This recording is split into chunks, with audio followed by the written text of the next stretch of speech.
you are having a wonderful day.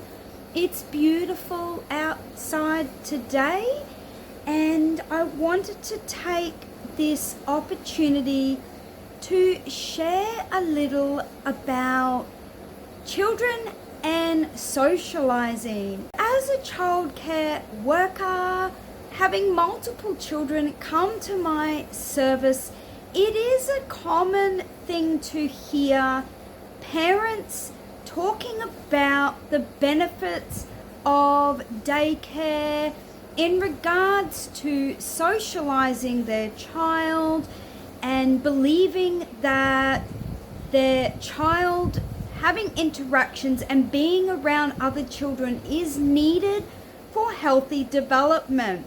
And of course, there is some truth to this. However, I'm here to share an alternative perspective as a mother of 4 who homeschooled my kids growing up with only really each other to socialise with and having limited socialisation outside of the house with other children.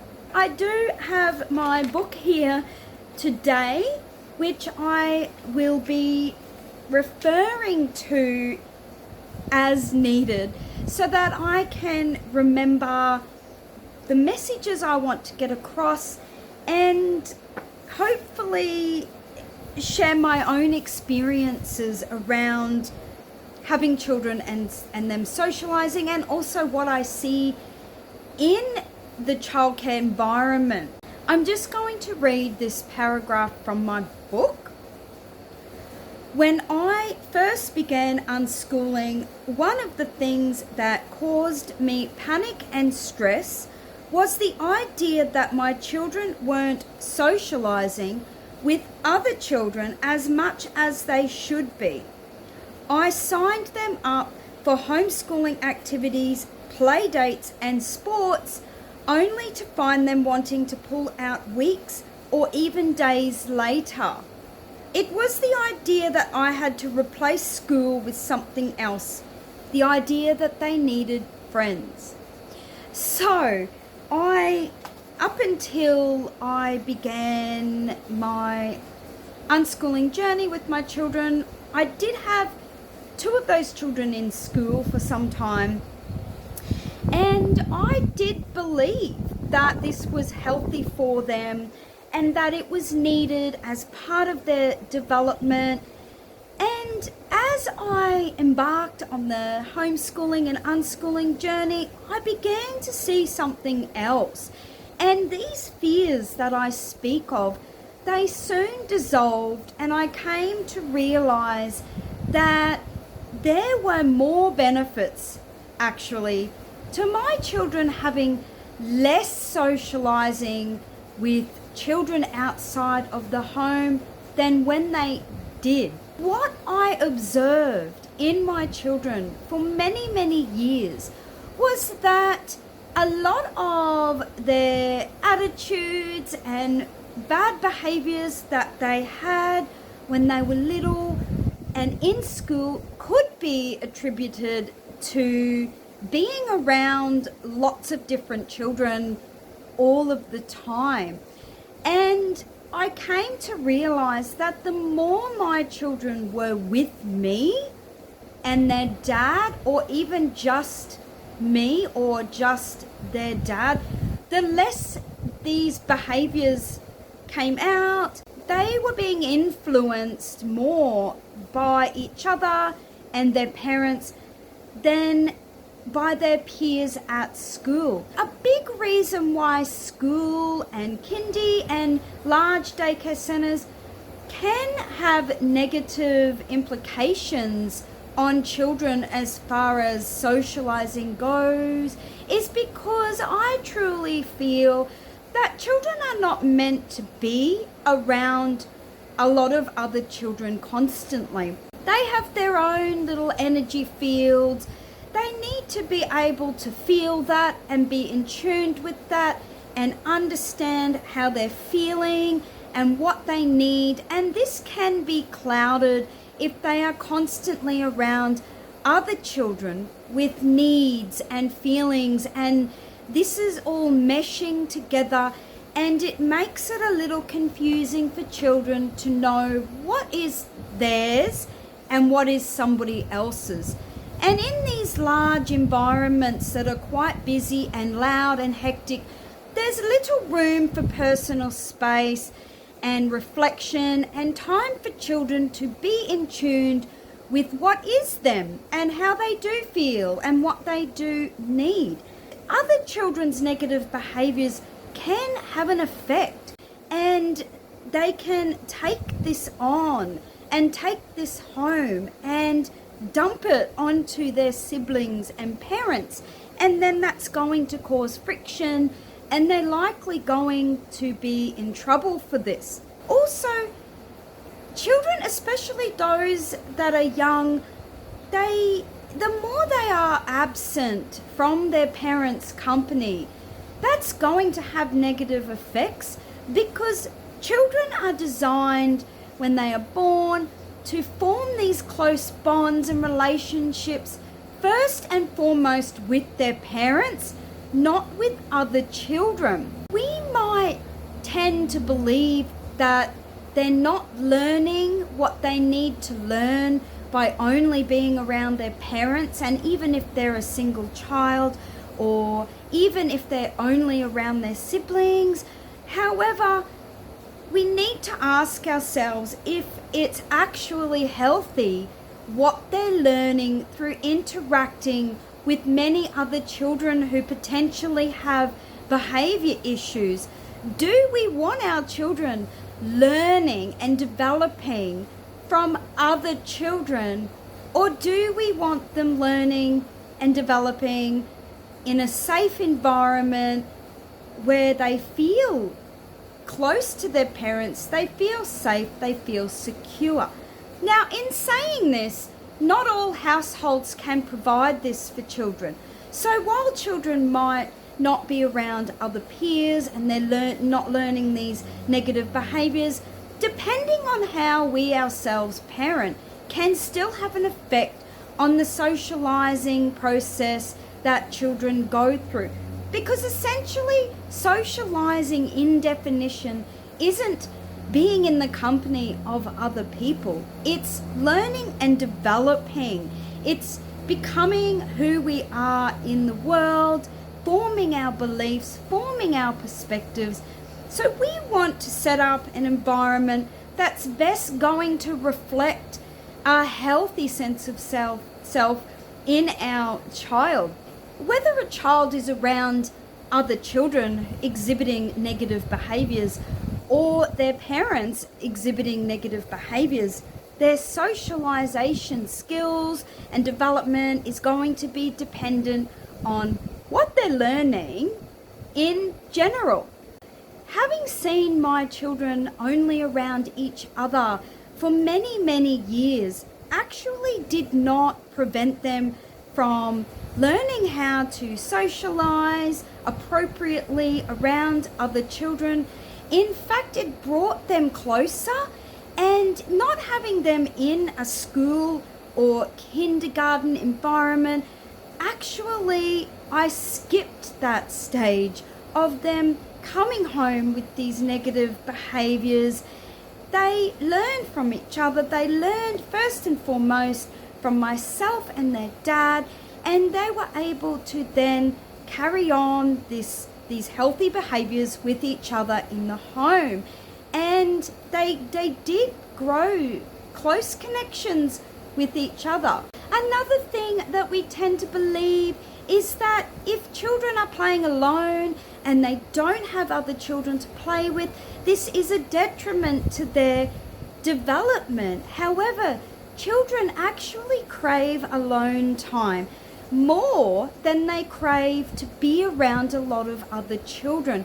My children actually went through phases of wanting to play with each other or play with their friends and be by themselves and play alone, or play with myself and their dad. children who go to school and daycare and kindy, they don't get this option.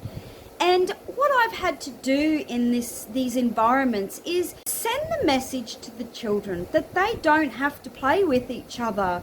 They don't have to all be doing the same activity at the same time. They can take turns. And when I see signs of a child wanting to play alone, then I will encourage that. I will find them a quiet space, and I will ask the other children to give them that space and not play with them if they don't wish to be played with. I did the same thing with my own children. So I didn't always force them to go out together and do the same activity or do the same thing. I developed some times where there was one-on-one connection or one-on-two connection, and I made sure that if my children were craving one-on-one time with me, or they wanted to choose which sibling to do something with, that I tried to foster this as much as possible while trying to include the other child in different ways. And while this was challenging at times, I have managed to find ways to move things around and incorporate some one-on-one time while having some family time for other things as well. My children made friends as homeschoolers not by being forced to attend homeschooling groups every week and sign up to sports. I actually tried this, and they would become bored very quickly, not because they didn't enjoy the activity, but because they just didn't want to do it all the time for long periods of time. So while we think that a child will try something like a sport, we might sign them up for a term thinking that they love it, but actually it's quite common that a child will do something for a week or two and then completely change their minds. And we need to not see this as something wrong and that they're going to miss out on seeing those other children week to week or learning these important socializing skills. We need to trust that they will follow their heart, they will follow their excitement and embark on new adventures where they will have the opportunity to engage with other children. But this actually is better when it's minimal. So I am a firm believer that the less socializing children do with other children outside of the home, the healthier they will develop. And while we might think that having their boring old parents only around them 24 hours a day, 7 days a week is not good for them, this is what they crave. This is what they want. And when they have that desire to play with other children, rather than signing them up for things that are permanent or putting them into daycare, kindy or school, we simply can take them on outings to the playground. Because as far as I'm concerned, friends are not just people that we have in our life all the time. They can be people we pass on the street. They can be our local baker, our local banker, our local grocery store checkout person. Friends can be somebody that we see once a year, once a week, or every day. Friends can be someone we meet one-off and have a learning opportunity, and then we never see them again. So knowing this, I would often take my children out to the park because they loved the playground. I never planned on meeting other children there, but if there were no other children there, they still had a great time. And if there were other children there, they would often know how to socialise without having been taught, without having been made to be around children constantly. They just knew what to say.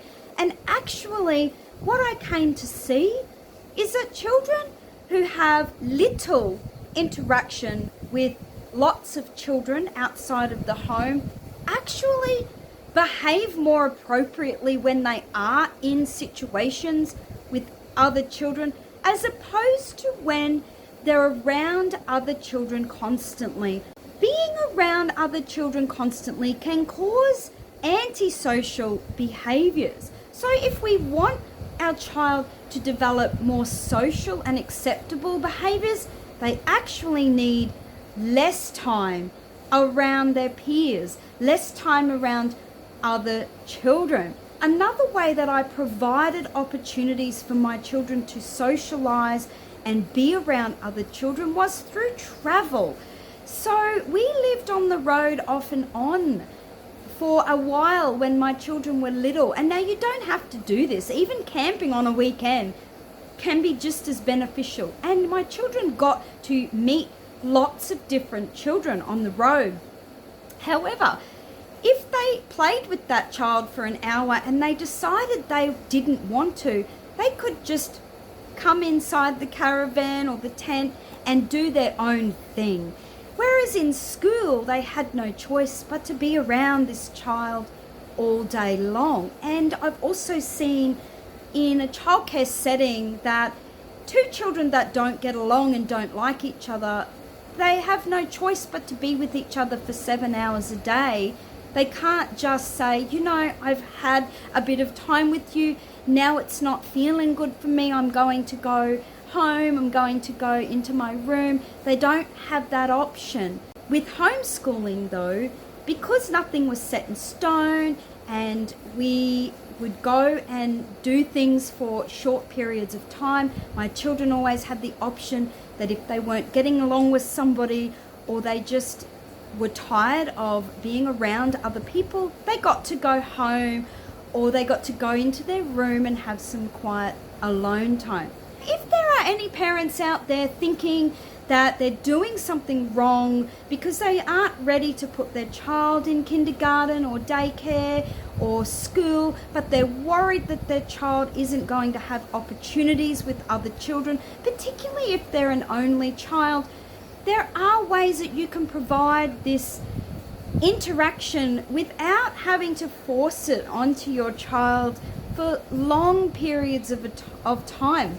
You can take them to the local playground, you can take them to group meetups, but if your child is not interested, it's good to give them that option to not make it mean something more than what it is, which is that children simply like to have friends when it feels good for them and when they can choose their friends. My children being unschooled for many years has helped them to develop online friendships through gaming, and this has been a good opportunity for them to make these friendships and connections and to be able to not be in physical presence with them all day every day. And my children all have learned amazing socialization skills. They've been able to talk online in groups or one-on-one with online friends. This has been shown to be safe and exciting and beneficial, and they have the option to walk away from a conversation or some time with that friend whenever they feel the need. I hope you found this video helpful, and I'm wishing you all a lovely rest of your day. Love to all. Bye.